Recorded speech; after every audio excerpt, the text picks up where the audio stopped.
नांदेड विमानतळावर प्रवाशांसाठी आता प्रीपेड टॅक्सी बेबी केअर रूमची सुविधा संत बाबा नरिंजरदर सिंगजी यांच्या हस्ते दोन्ही सेवांचा करण्यात आला शुभारंभ। अमरावती विमानतळाला मिळाला डीजीसीआय कडून एरोड्रम परवाना। हवाई उड्डाणासाठी आता आवश्यक असलेला परवाना डीजीसीआय कडून प्राप्त। तर अलायन्स एअरचे अमरावती मुंबई अमरावती असे विमान महिन्याच्या अखेरीस धावणार।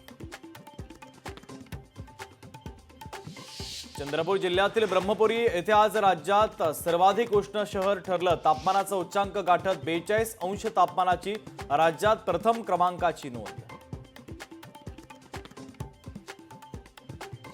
पंढरपूरच्या विठ्ठल मंदिराच्या परंपरागत होळीच्या उत्सवाला सुरुवात। परंपरेच्या प्रमाणे संत नामदेव पायरी येथे करण्यात आलं होलिका दहन।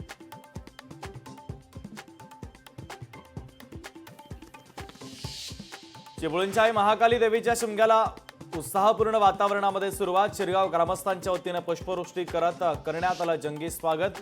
महिनाभर चालतो आई महाकाली देवीचा शिमगोत्सव। अमरावतीच्या अंबादेवी देवी मंदिरामध्ये 15 फूट उंच होळीचं दहन। अंबादेवीच्या होळी उत्सवाला 200 वर्षांची परंपरा। दर्शनासाठी भाविकांची मोठी गर्दी। मुंबई गोवा राष्ट्रीय महामार्गावर सरकारची प्रतिकात्मक होळी दहन। जन आक्रोश समितीसह ठाकरेंच्या शिवसेनेकडून प्रतिकात्मक होळी। 14 वर्ष रखडलेल्या महामार्गामुळे प्रवाशांचे मोठे हाल। शक्तीपीठ महामार्गाच्या प्रतिकृतीची बचाव कृती समितीच्या वतीने होळी। सांगलीच्या स्टेशन चौकात होळी करून शक्तीपीठ महामार्गाला करण्यात आला विरोध।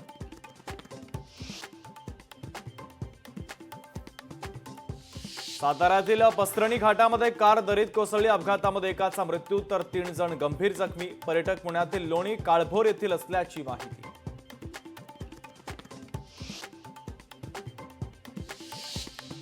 पश्चिम बंगालमध्ये प्लास्टिक गोदामाला भीषण आग। सिलिगुडी रॉय कॉलनी परिसरातली घटना। अग्निशमन दलाच्या गाड्या घटनास्थळी दाखल।